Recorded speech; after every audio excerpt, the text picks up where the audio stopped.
Yon, good morning dyan mga kabule, no? Good morning dyan mga kababayan ko.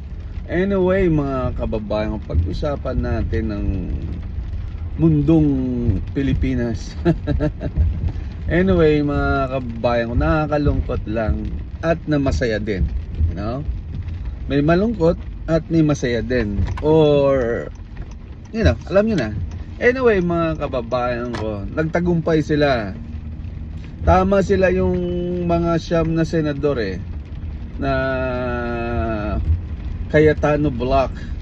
Tama lahat. Tama sila na syempre 13 na sila, majority win. So sundin, 'di ba? Yun ang totoo, yun ang legal. Kaya sabi nga ni Alan Cayetano, kapag nag-13 lang kayo, okay na, bababa na si Cayetano, susurrender na. Ito na, 13 na kayo. May nag-traidor na. Kaso kasi mga kababayan ko, malungkot lang kasi nanalo sila sa walang kwentang panalo. Alam mo yung takutan na panalo ang ibig ko sabihin, na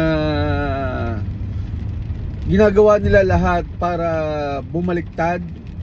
Tinatakot nila yung isang tao, yung ibang senator.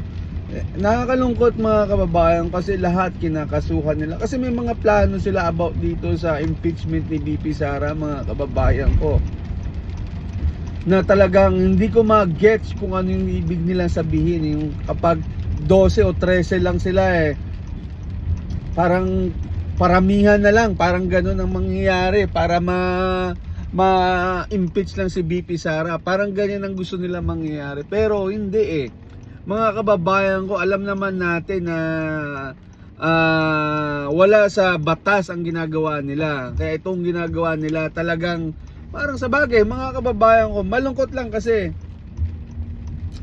wala sa batas ginagawa nilang kagaguhan Alam mo yun?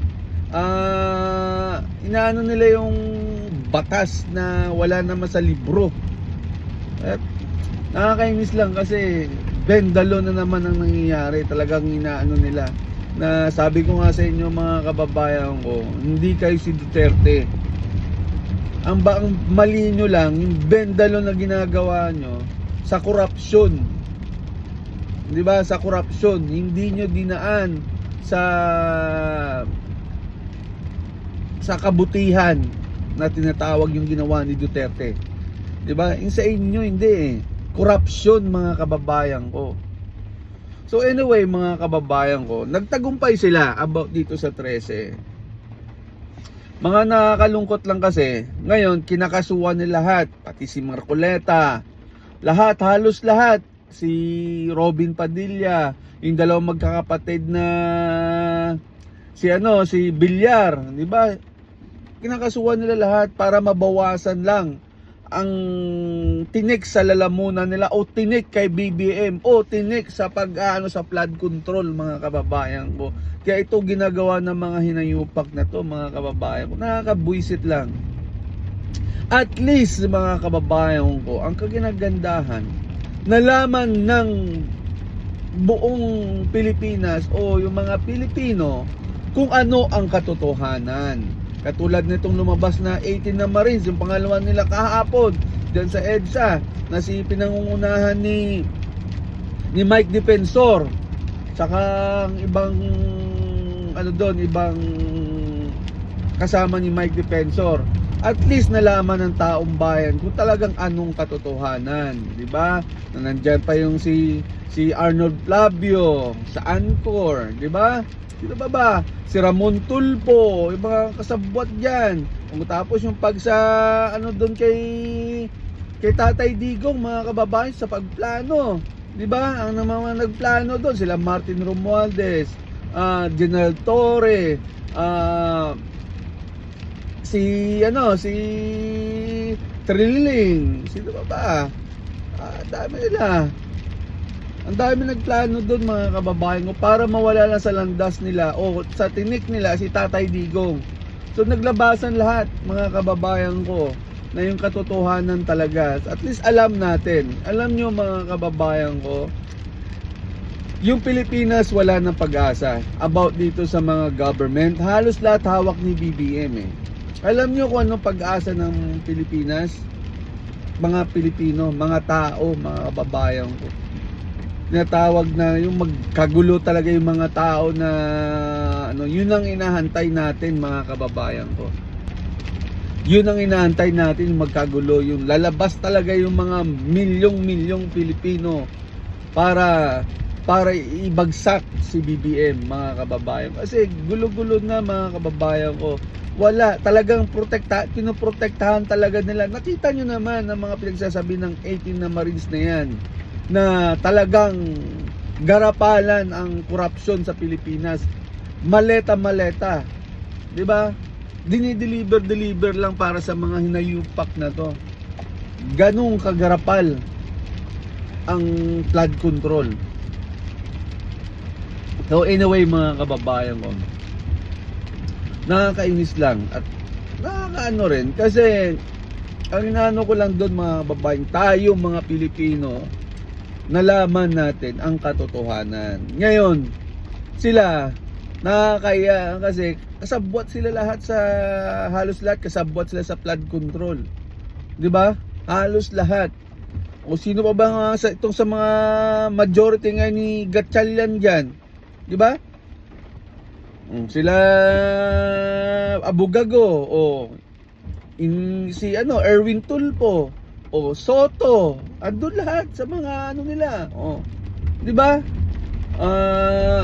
Pinky Lacson, kaya yung mga hinayupak na ayaw sa flood control, talagang sinasala nila, ayaw nila pag-usap kasi kasabwat sila, kadawit sila lahat. Si Erwin Tulfo, sa din yung hayop, di ka pa senator, nakakatanggap ka na, 'di ba?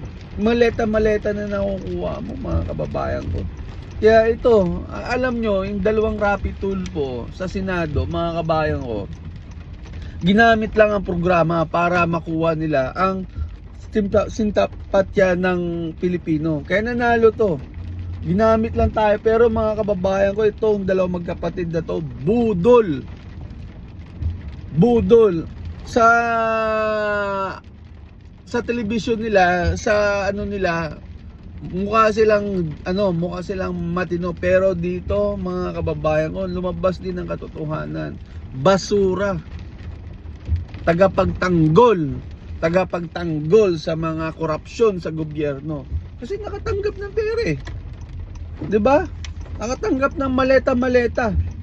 Bag na malalaking maleta, medium at large mga kababayan ko. Meron pa nga small pa nga eh. 'Di ba mga kababayan ko, kaya at least nalaman natin ang katotohanan. Ang gusto ko lang naman mangyari diyan para matapos na, lumabas yung mga tao eh. Para malaman ng gobyerno kung gaano tayo karami o gaano tayo galit sa kanila dahil sa korupsyon ng mga pinaggagawa nila, to mga inayupak na to. Nakakainis lang mga kababayan ko, 'di ba? Tapos ang dami pa nangyayari that time. Ang isang araw yung mga 18 na Marines, halos hindi matuloy yan mga kababayan ko, dahil talagang hinaharang nila. So ano ngayon mga kababayan ko? Ano na nangyayari? Ngayon tagumpay sila.